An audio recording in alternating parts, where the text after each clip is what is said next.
Hi guys, Castle Queenside here, and today we have a chess classic that was played between Jacques Mieses and Johannes Wilhelm Öhquist. This game was played a long time ago, back in 1895, and it was the time of the great grandmasters like Chigorin, like Tarrasch and Grandmaster Blackburn. So the chess was still evolving and there was a lot of new things to invent in chess. So without further ado, you will see this classic and let's go to the game. So the game started with e4, d5, so this is a Scandinavian defense, e takes on d5, and queen takes on d5, nothing special about this, these are all book moves, so to speak. Knight c3 attacking the queen goes back on d8, and the white continues with d4, obvious move. Now the first mistake by black, the black played knight c6. There is a better moves here, of course, because right now you give the opportunity of white of pushing your knight with d5. The Jacques Mieses ignored that and played knight f3, and now bishop g4 by black, which is another mistake right now because it is an obvious move if you don't know what's coming to you, because you are pinning the white knight. So the white decided to ignore this pin and just play d5 by pushing the knight, and it's a good move. You will see why right now. So the black, deciding what he will do, he decided to go on e5 square with his knight, which is obviously a mistake, and you will see now. Now, if you don't know about this trap, it seems like an obvious move. You're double attacking this knight on f3, and what else could you do?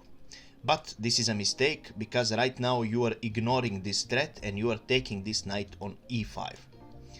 You're leaving your queen attacked.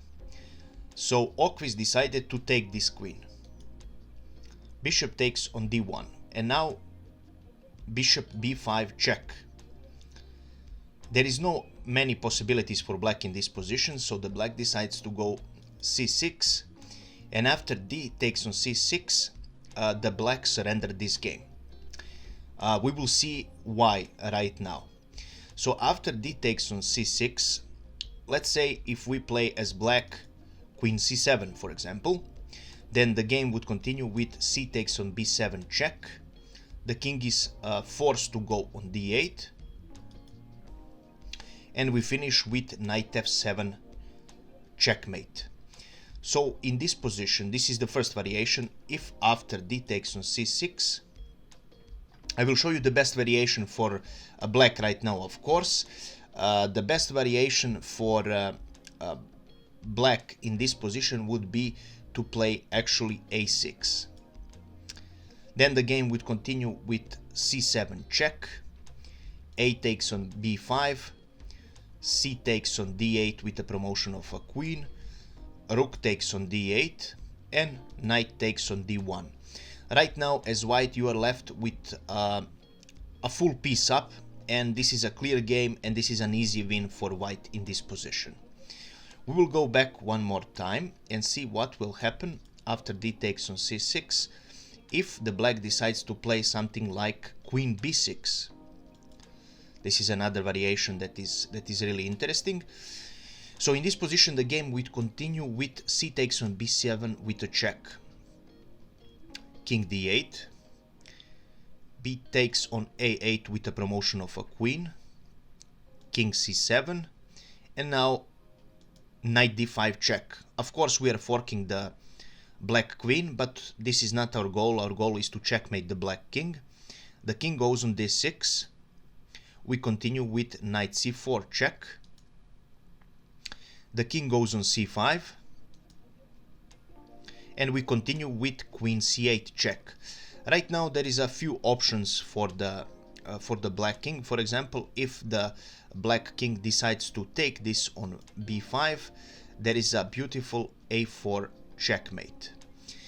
If after queen c4 the black decides to take this knight on d5, we continue with queen f5 check, king d4, and queen e5 checkmate.